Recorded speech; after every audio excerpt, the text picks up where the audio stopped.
Welcome to the Whitetail Legacy Podcast. And we get the back view of him. And I mean, it's just a mega. 52 yards is a long shot. Magnum PI, what we named him. No idea. Just a magnum. Yeah, just a magnum. Come on cam last year, we said probably 150, mid 150. Yeah. Same doe from the morning come out with that 9-pointer. Here steps out this 90-inch 8-pointer. You're like, I'm like, okay, well, there's still a buck back there grunting. Yeah. And then out steps like another 90-inch 8-pointer. I'm like, all right. Yeah.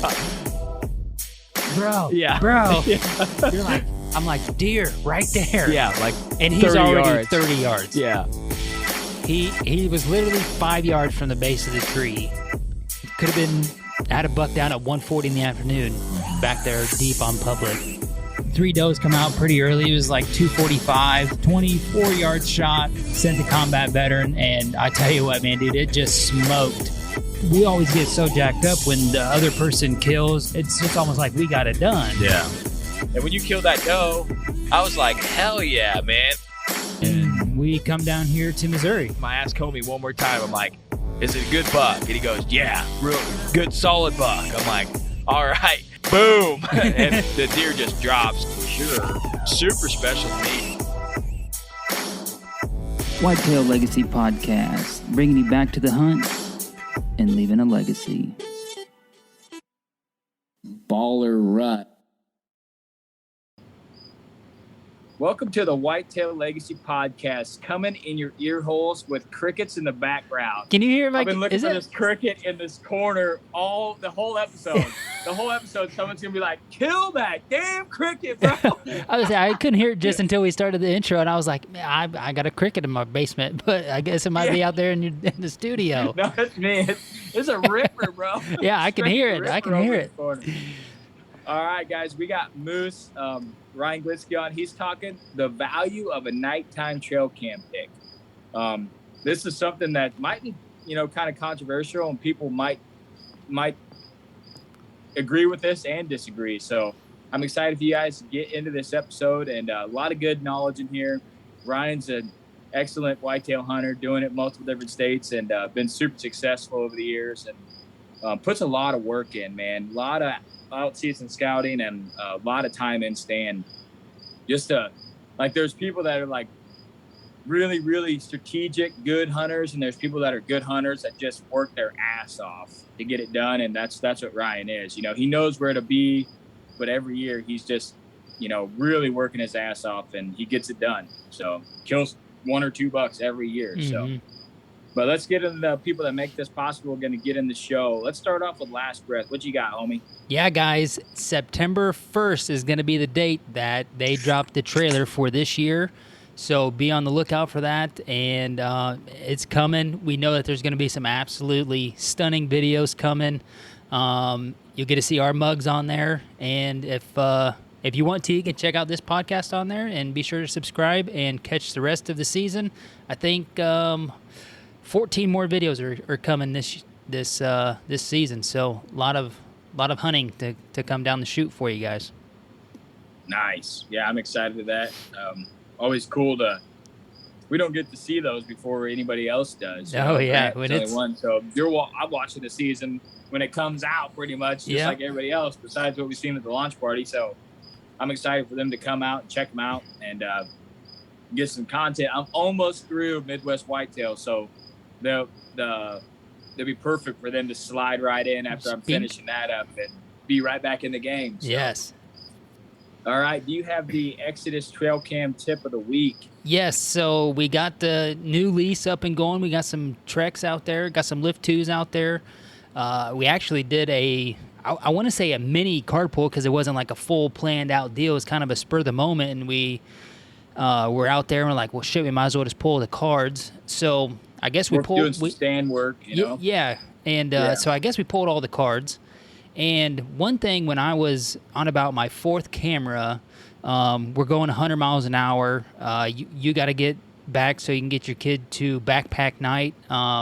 We had football practice afterwards, so we're kind of in a little hurry. And one thing that I liked about having the Exodus out there is that when you set up the passcode, it makes you enter the passcode when you come off of setup mode, if you make any changes to how your camera's set up, going back, even just turning off, turning back on, you still have to enter in the passcode. So having that passcode on there, I really like it because it engages you to make sure that your camera's on before you leave.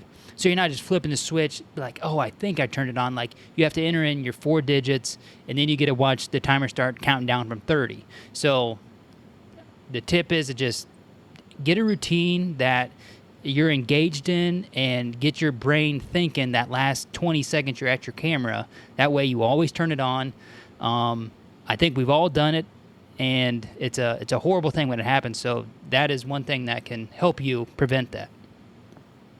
Yeah, it's the worst when you go out there to pull a card and you get up there and you're like, there's no way I left this thing off. There's no way. And then you're like, maybe someone turned it off. And then you took no pictures. You're like, yeah, I left it off.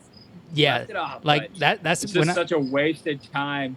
And then in your back of the mind, every time I do that while I'm hunting, I'm like, man, that spot where that camera was messed up is on fire over there. I know it, yeah. And probably nothing there but spike bucks. But in your mind, you're thinking, oh, there's a shooter there. I know it. I just messed it up. So nothing worse than that. So that's an excellent tip.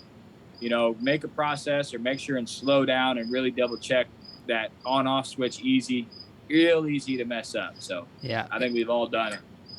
Especially like you said, it's hot. You're on your 8th cam. You're like, I just want to get back to the truck. And that 30-second failure, you let that thing set for 3 months. That's a lot of wasted time. Mm-hmm. So. All right, and the last but not least is Black Rifle Coffee, guys. We got the honor of them reaching out and wanting to partner with the podcast. So we're brought to you by Black Rifle now, and you can use code Whitetail Legacy with a space, W caps and the L caps to get you 20% off anything off their website except their brand new stuff. But pretty excited about that. Love their coffee, love their gear. Known them for a while, and it was really cool the messages that we got when he reached out and said, hey, want to give you guys a shot. So if you guys like the coffee or want to try out the coffee or whatever, use our code and save a little jingle and help us out a little bit on the back end. So, yep. All right, that's it, isn't it? That is it, man. All right, man, let's get into the show. All right, we got Ryan the Moose, the one and only on tonight, man. How is it going? I'm doing pretty damn good. How are you guys? I can't believe we can fit those broad shoulders in one Zoom screenshot. I need to lean my fat ass down some. No, it's all that muscle mass you're carrying around out there, man. Yeah.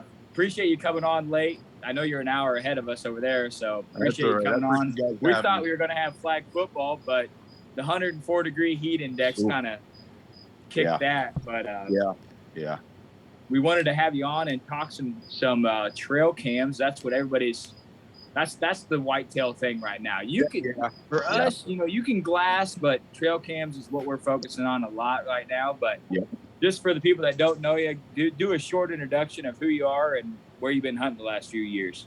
Ryan Glitzky, AKA Moose, that I go by. I'm from Southwest PA. Primarily, I hunt public land. I hunt a little bit of private in Iowa, but outside of that, it's strictly public land.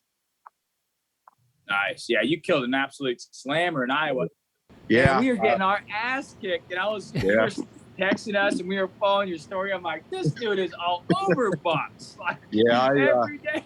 Yeah, Lord bless me. It's a special place out there. I that's kind of the place you play to, you pay to play to go. That's the only place I go to, kind of it's a DIY setup, type deal through an outfitter. I really enjoyed it. I've been there a couple times, killed some great bucks. They kind of let me kind of do my own thing, and but it's amazing. I mean, you're past 140-inch deer up. I don't pass 140-inch deer up anywhere else but here, and the Lord blessed me with a pretty good one there. I was gonna say, just like Cody said, we were out there getting our ass kicked, and we knew you had went to Iowa, and I was like, what's Moose got going on out there? He's like, he's out there passing deer. I'm like, we can't even see any deer out here. But I came back to PA, and it was getting my butt kicked. That 780 it just sucked. That was horrible.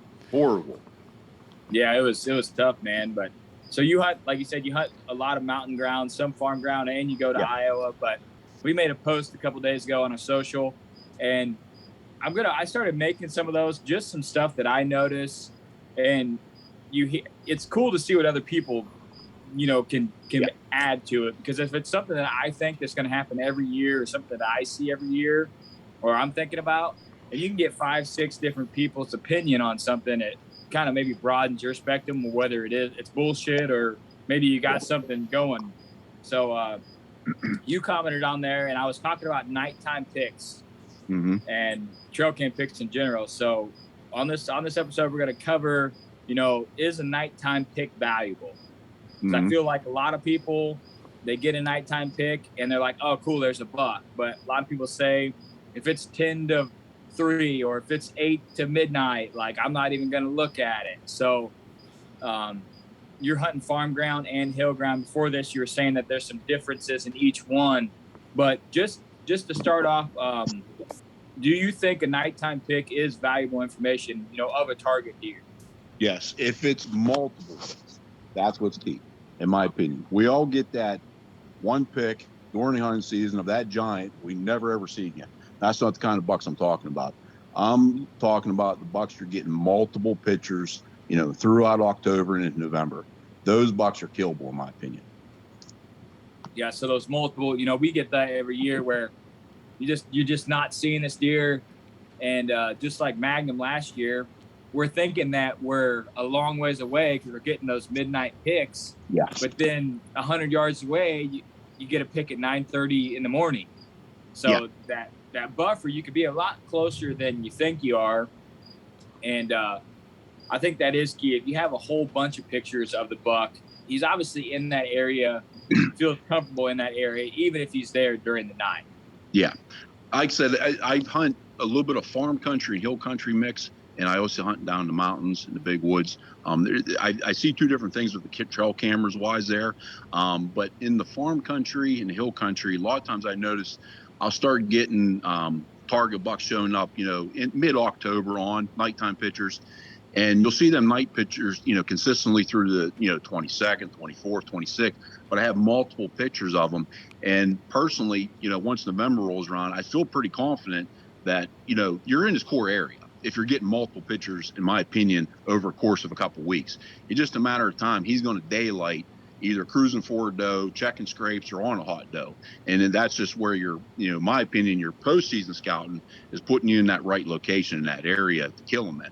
I've killed multiple bucks, 5 or 6 bucks over the course of, the last decade maybe, that I've had strictly nighttime pictures. And the first time I've seen them bucks was daytime and I killed them. I've had that multiple times happen to me. Nighttime pics do not bother me getting them at all.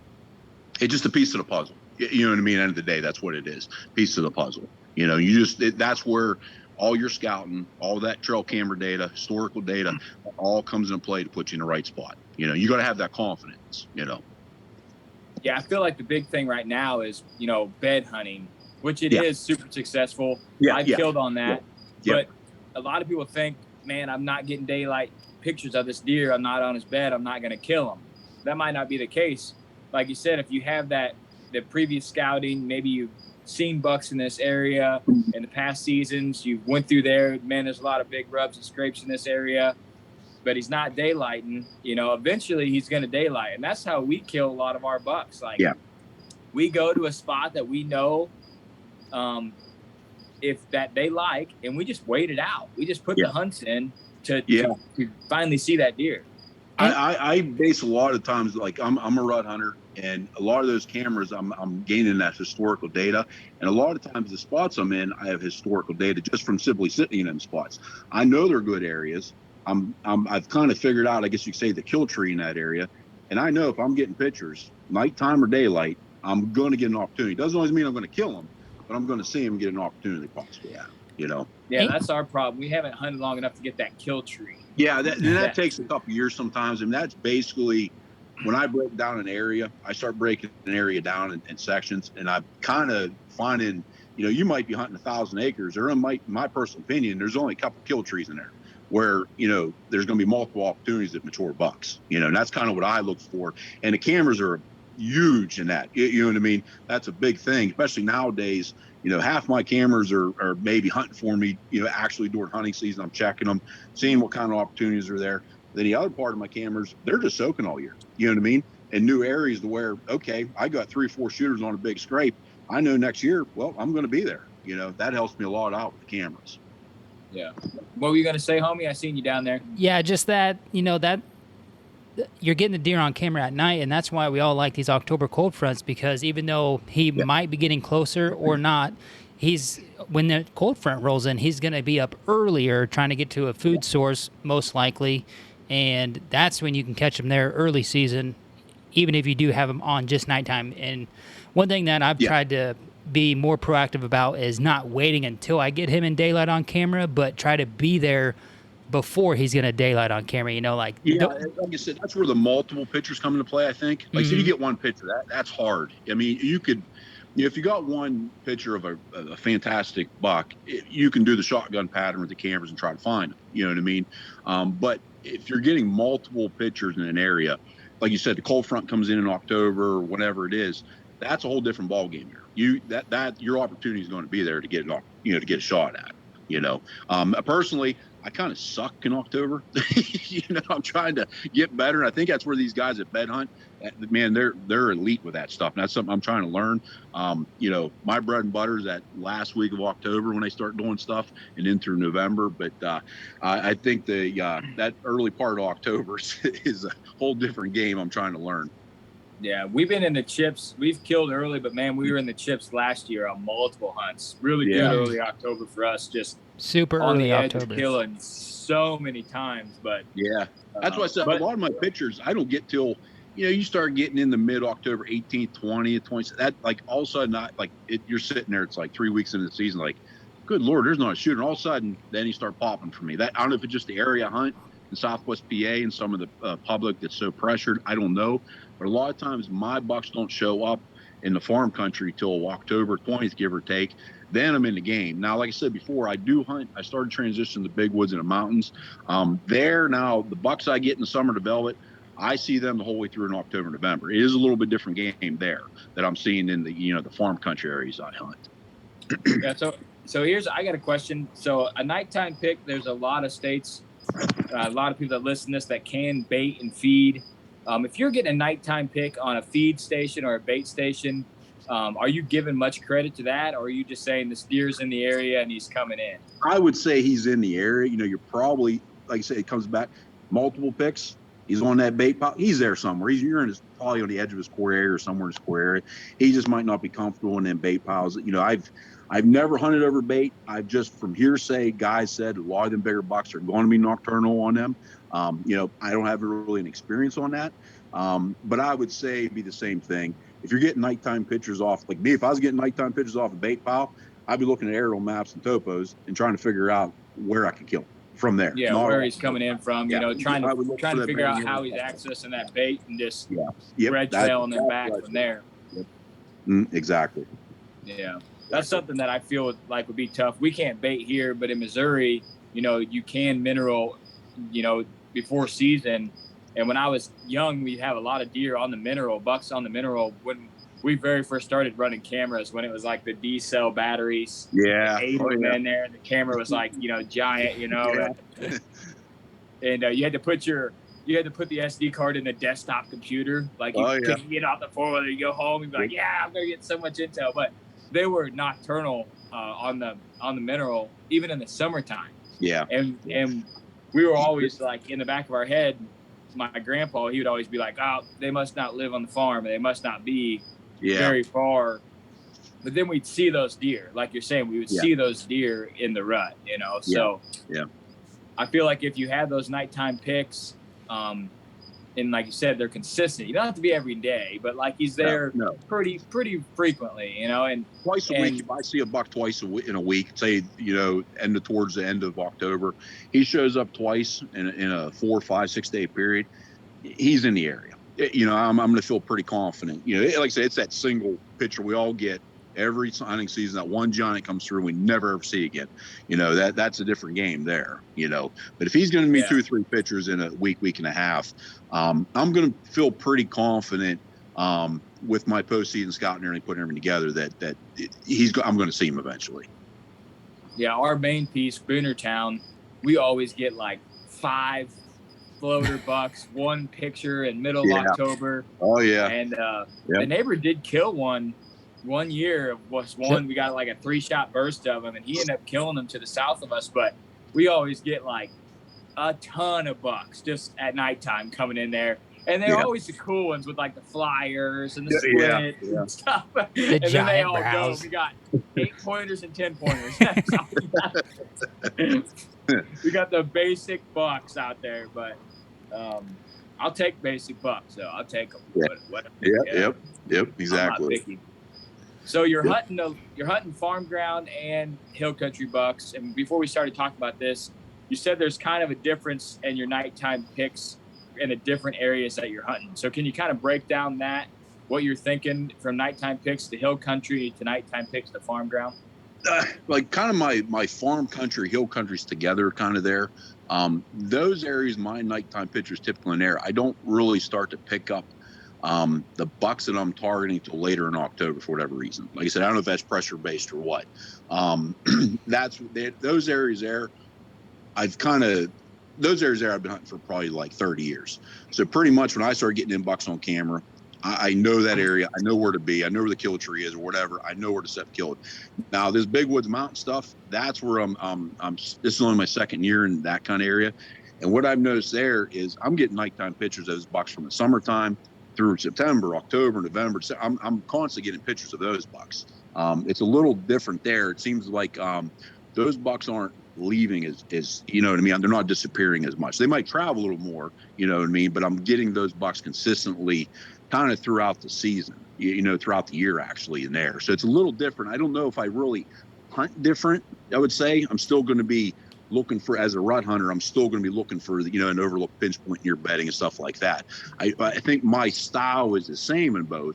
I think the bucks in general are doing something a little different in the big woods and mountains, what I'm seeing, than I am in the farm country and hill country type deal. That's what I'm noticing there. Hunting them different. I don't really think I have a different technique, I guess you could say. But the hill country bucks doesn't seem like they're making a giant transition. They're kind of hanging around. Yeah, when I'm getting them in October, because like I said, I've run mineral licks. I'm not a fan. There's guys out there who are like, this guy's an idiot. I prefer probably 89% of my cameras are on scrapes. Bucks I get on scrapes in the summer, I typically will see again in the rut. Hill country, farm country, I'll lose a lot more than I do in the mountain areas and the big woods. But me personally, I don't like mineral licks. Because for me, I swear to God, 90%, near damn 100% of the deer I get in the summer on mineral licks, I never see them again. I never see them again. So I preferably just run everything on scrapes, maybe creek crossings or real tight pinches, stuff like that, Are them bucks gonna just come back, we'll say, for that pre-rut phase, or are these gonna be the deer that you're gonna be able to hunt during the rut?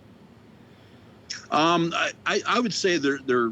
What do you mean, the ones from the summertime? You mean? Yeah, the ones that you're getting in the summertime that are on the scrapes. Yeah, I typically will see them again. Like a lot of times in the big woods and the mountains, the bucks that I'm getting on the scrapes right now, I will see again through October. When it starts to heat up that last week, we all know the pre-rut around Halloween. I will probably see 80-90% of them bucks again hitting them scrapes, either at night or in day or something like that. Last year, I come real close to killing a big 9-point, 140-inch 9.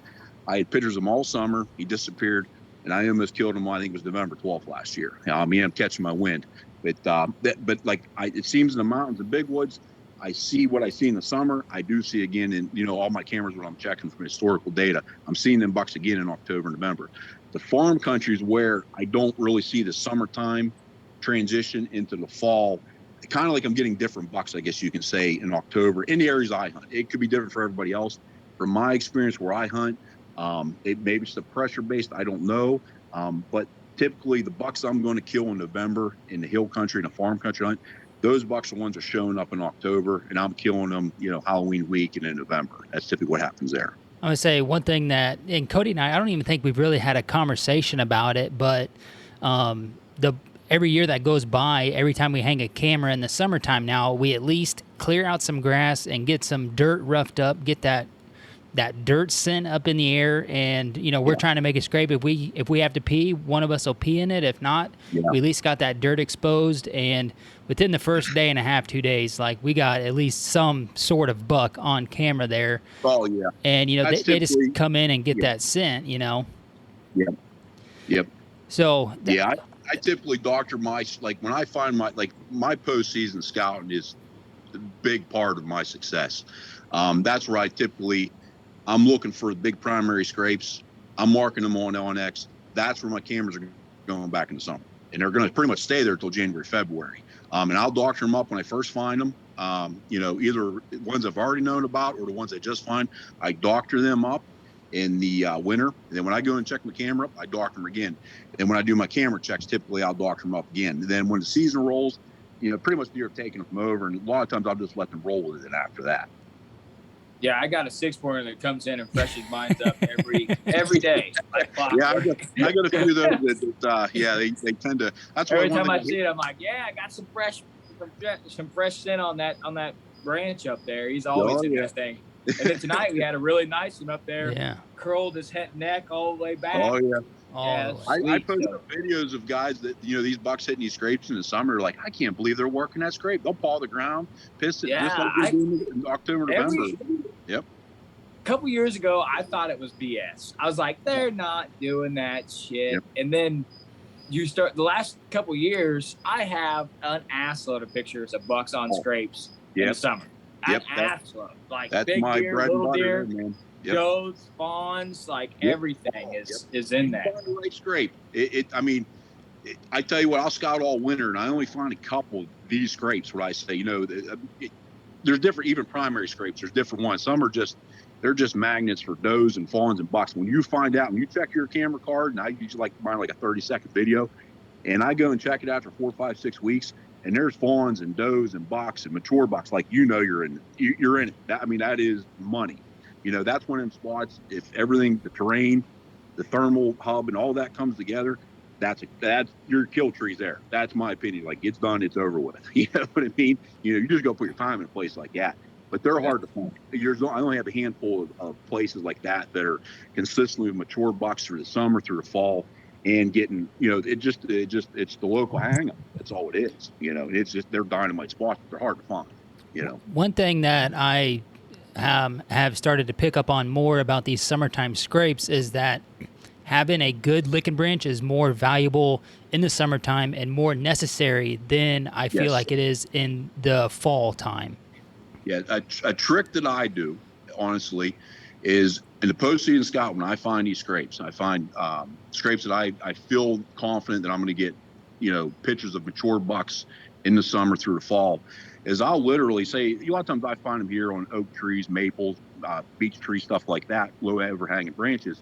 I find already natural, I'll make mock scrapes, but I like to find natural scrapes. And what I like to do is I'll trim off maybe the upper, like an oak, if it's a small, oak tree or something like that, I'll trim some, oak limbs off, and I'll zip tie those to the existing licking branches, kind of beef them up, and they love that. I'll twist them, make them look natural and everything else. I wear rubber gloves. Sometimes in winter you get away for a little bit, but I just kind of beef those licking branches up, and they seem just to love it. Them big bucks they used to go to town on that in the summer.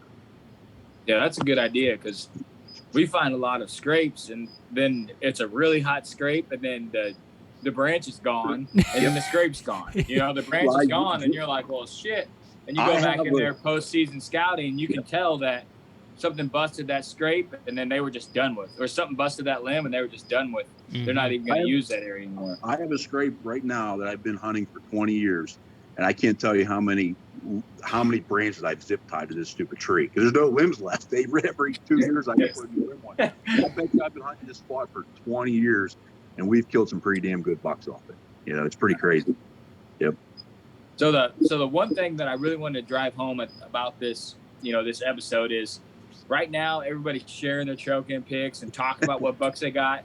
Don't worry if you don't have bucks on cam. There's still a hell of time. Don't worry if you're not getting daylight bucks. No. Right now. You still got a bunch of time. Like I said, I'm not a bed hunter. Those guys, some of these guys are itching to go October 1st, and they're, the guys, Mr. Infalt, Jake Bush, all these guys are those guys are phenomenal when it comes to bed hunting stuff. I'm just trying to figure it out. But me, come October 22nd, 23rd, I check camera and I got multiple shooters showing up at dark. I don't care. I'm fired up. Like I'm ready to go. Like it's time, it's just time to put time, your ass in the stand and put some time in that. Yeah, that's definitely something you're good at. I think you had a couple of weeks straight last year, at least like 7 or 8 days straight. Yeah, I take this year. I'm off a month. So, Damn, I got 3 weeks epic. last year. I'm taking a month off. I'm taking the last week of October. I'll be in Ohio probably for a week, and then I'll have 3 weeks after that in November. Between Ohio and PA, I plan on hunting this year, and that sounds great. But about day 9, 10 in a row of dark to dark, it kind of sucks ass. Yeah. You're like, hey, this is cool. I'm ready to kill something. Yeah. Get my mojo back out here. I have a lot of talks with Jesus in the morning about day 11 or 12. Like, can I be done, please? Yeah. I was saying, it all Please just fill depends this what text, I you're can go home. seeing and I killing. think I've earned this. Yeah. I'm tired of going in here early. People don't understand the mental. I mean, physically, it is grinding. It is no doubt physically. You should, watch your diet, be in shape. But mentally, oh my God, some days you get up 3:30 and, you get in the shower and you're driving to that spot. All my spots I'm about 40 minutes from, 45 minutes from. And I'm telling you, you're just, what the hell am I doing? You love it. It's worth it. I mean, trust me, it's not like walking up on a good buck, nothing like it. And that, it's worth it. But up to that point, there's some days it's just like, what the hell? And you're just like, well, here we go again. Yeah. You're like, I mean, you guys, I tell you what, you guys did that series last year with you guys on public land. And I mean, you could hear you guys, the 2-week period. Yeah. We just made weather, 2 deer. I mean, you could just, and that is it. I mean, that was 110% the reality of a bow hunter in the rut. That is reality right there. Then, like I said, Mother Nature throws you a curveball with 80-degree weather. Oh, that's horrible, Yeah. We were like this, and then we were like, oh yeah, and then a little bump, and then just straight to hell. Nosedive. Pray to God we have good weather this year, And I you guys would have had good weather. You guys had the weather fronts last year. You both would have tagged. I'll put money on it. You guys were in it. Just Mother Nature, nothing you can do about it. Hot. And we were in the chips, man. We were close as hell, but.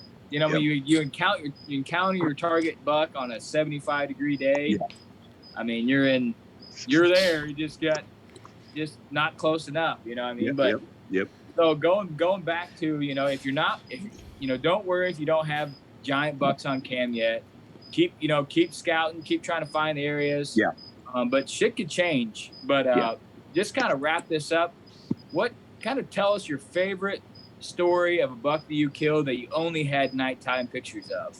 Well, I'll tell you a story from 2 years ago. A perfect example of nighttime pictures. I live in Southwest PA. I'm not chasing 160 inches, unfortunately, So a buck 20, a buck 30 is a pretty damn good buck to go after. But I had 2 bucks that showed up. I think it was the last week of October. 2 4.5-year-old bucks. One was a 7-point, probably pushing 130, pretty good deer. And the other one was the 10-point about Pope and Young, 125. I had strictly nighttime pictures, 3 or 4 pictures of them each that last week of October, first couple of days of November. And then I think it was November 6th, the 7-point actually came in on me at, I think it was like 9:15, 9:30 in the morning. And unfortunately, I blew the shot. Bow hunting is what it is. That's pretty down and out. And I'm like, man, that's a freaking 7-point I had nighttime pictures of. But I knew there was another buck, and there was that 10-point. And sure as shit, 4 days later, that 10-point came in on a doe, run a doe, and I killed him right at daybreak. And it was just both of them. I never saw them in daylight. Never saw either one of those bucks within a 4 or 5 day period. I saw both of them in daylight. That's just how it goes. That's what. Was that on scrapes in October? Yep. I had that camera on scrapes. They were coming in at night. And then, like I said, later it was November 6th, I believe, and November 10th or something like that. I ended up killing that 10-point a couple years ago. But yeah, it was all off. Saw them, got multiple pictures of them.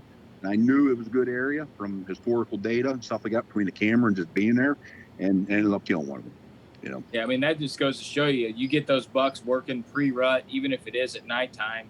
Yeah.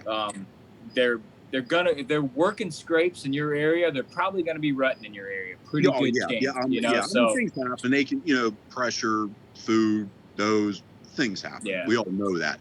But I would feel pretty confident. I'm getting multiple picks of a buck. He's going to be around. You put your time in, you're probably going to get a crack at him eventually. You still got to do your scouting. You still got to put the pieces of the puzzle together. But hunt smart, hunt aggressive, you know what I mean, as you need to, put your time in, you'll get them. Right on. So you got to quit a couple years to go back to Iowa, right?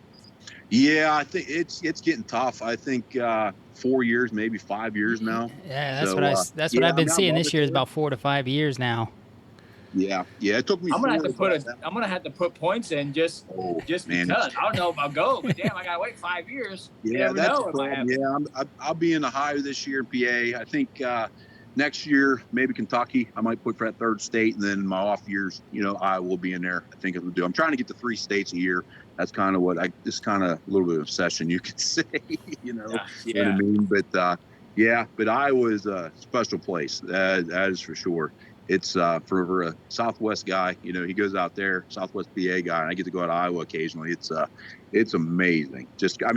I've never been to a place you can rattle, and it's like every time you crack your horns together, it could be a spike or 160-inch walks in on you. It's amazing. It's awesome. Yeah.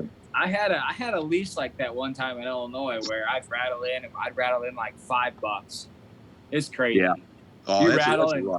You're hanging them up like you're grabbing your boat.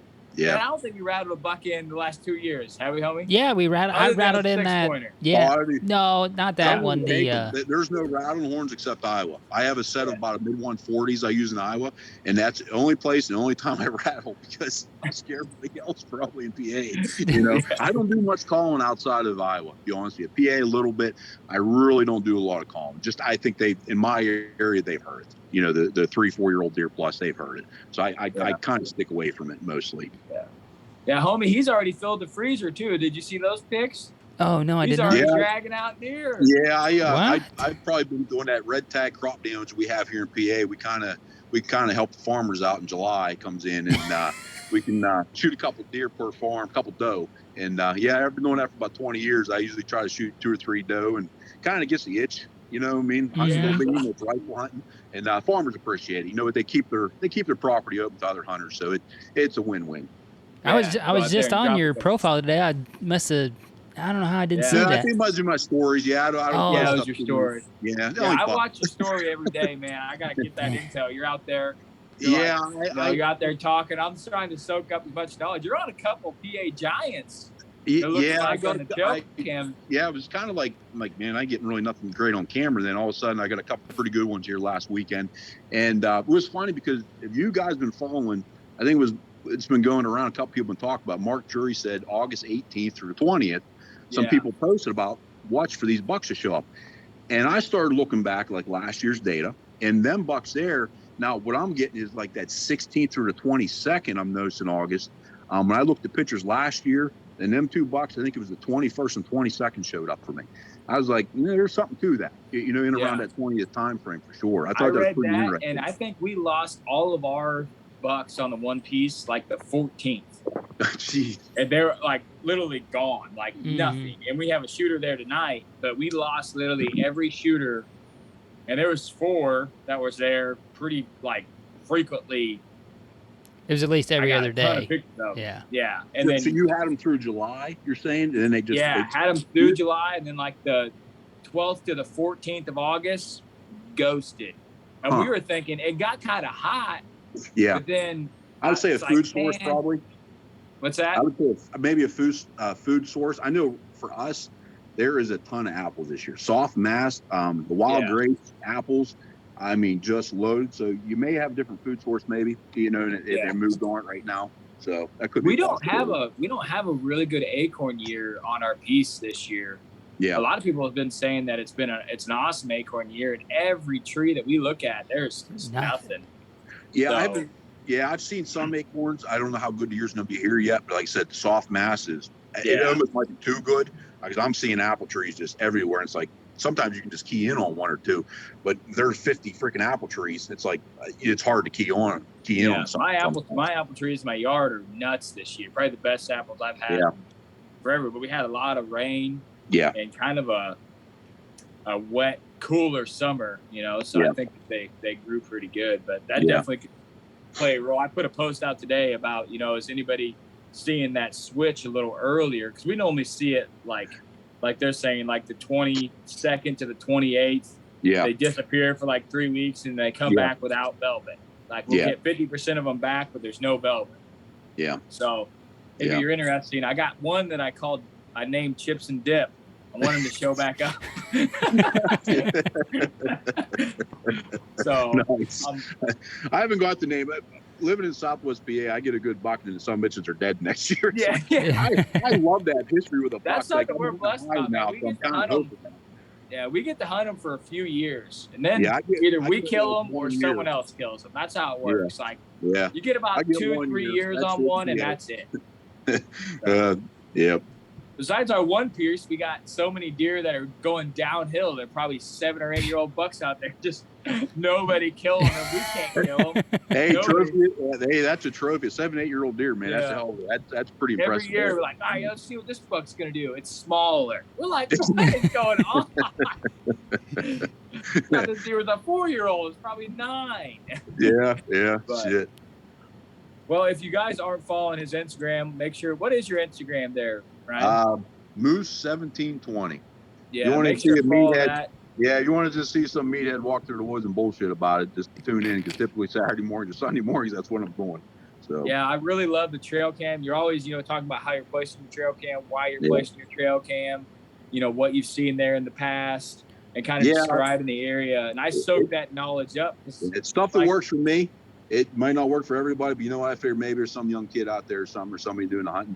Hey, he kills his first buck this year. Hey, it was worth it, Yeah.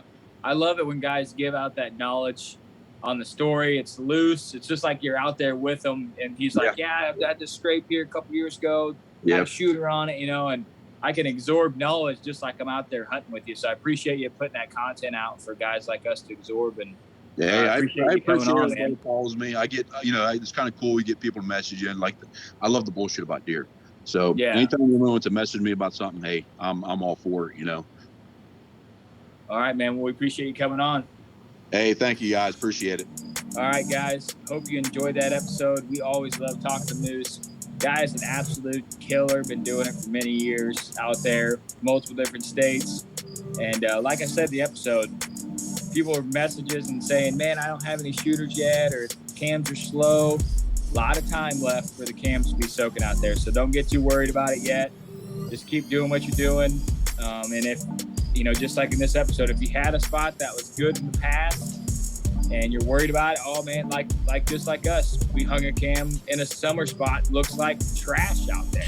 Got one shooter buck in a month on cam. Yeah. But we know it's going to be good. It's just sitting there, so don't give up on those spots too early. They might, if you have past history there, they might come back alive. But like always, try to do the right thing. We love you. And Whitetail Legacy is out.